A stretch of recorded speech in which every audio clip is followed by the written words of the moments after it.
سلام علیکم ورحمت الله وبرکاته. دوستانو، دا نورالدین آغا کومې خبرې چې دي دا دومره ماغه کوي، یو سړی مه تحقیروئ. هغه د دین دعوت چلوي، همیشه چلوي. دا چې په میلیونونو خلک یې فالو کوي نو تاسو نه برداشت نه کېږي. اوس مو پسې راخیستې ده چې هله نه، خیر ده، حوصله وکئ.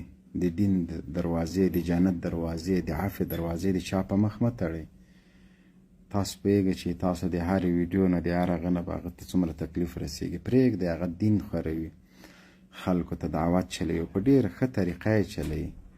نو آغا صاحب به راشي او بښنه به وغواړي. شینواری ډېر منافق سړی ده، ډېر خبیث سړی ده، دې نه یې خبرې ویستلې دي. اوس تاسو نورالدین آغا پرېږدئ، د هغه وروسته مخکینۍ خبرې واورئ، له دې وروسته یې واورئ. خدمت کوي، د دین خدمت کوي. دا چې ډېر خلک هغه اوري نو تاسو نه برداشت نه کېږي. صاحبانو، ما ته خو معلوم یاستئ که نه، چندان د پاکستان د کرایې فوز، قاتل، غلام او مزدور فوز د پاپا جونز په نامه باندې چې کومې جزیرې اخیستې دي، نور اخیستلو دپاره دوی باید انساني قاچاق وکړي، خپلې لورګانې، خپل ناموسونه په امریکانو خرڅ کړي. نو ګیله مه ترې کوئ، د محمد شریف په نامه باندې کوم افغان د داعش د ماسټر ماینډ یا د شلم د اګست د برید د ماسټر ماینډ په نامه امریکانو باندې خرڅ کړی ده.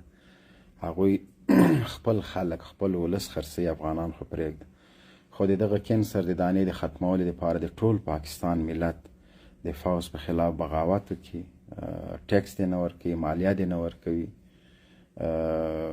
بل د برق دې نه ورکوي. ټولې مالیې دې په پاکستان باندې بند کړي تر څو دغه مزدور، غلام او نوکر فوز له منځه لاړ شي او بالاخره د دوی په خلاف مسلحانه جګړه شروع کړي. ځکه دا خلک د افغانستان دپاره، د منطقې دپاره د خطر زنګ.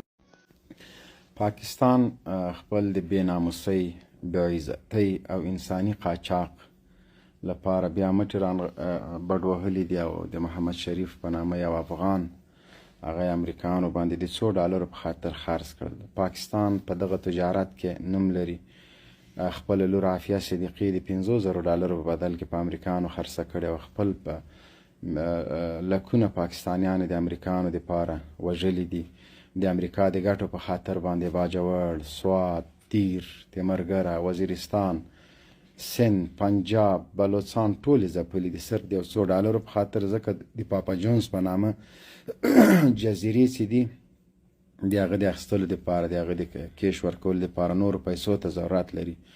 نو د پاکستان ولس غوښې یې خوړلي، اوس یې په هډوکو باندې شروع کړې تر څو دغه فوز په خلاف باندې پاکستانیان بغاوت ونه کړي. پاکستان به هېڅکله سم حالت ته اوله دفاع به حسیب ځواک کوي. موږ اختلافات لرو خو بل چاته پړی نه ورکوو. د حسیب ځواک د کوڅې سپی والا که د تا په ارمي چیپ ورکم، په الله قسم که یې ورکم. د کوڅې سپی دا تا خپل نظر دی، خو ګوره زه چې دلته حسیب ځواک کله ولسمشر شي هغه قوه لري، قوه لري، د هغه د حسیب د کوڅې سپی او د تا ټول فوج قربان دي سره برابروم. حسیب ځواک چې معنی حسیب ځواک ته چې ومانه بس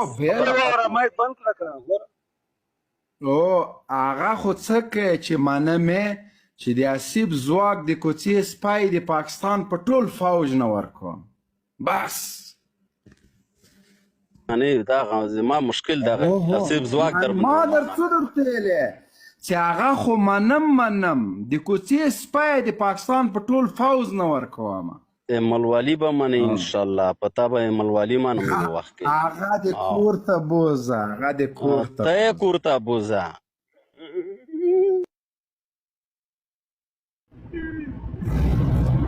نازیږي پې ته نومونه تا خلې خو ته یې کور ته ویسې چې در باندې ګران دي که نه.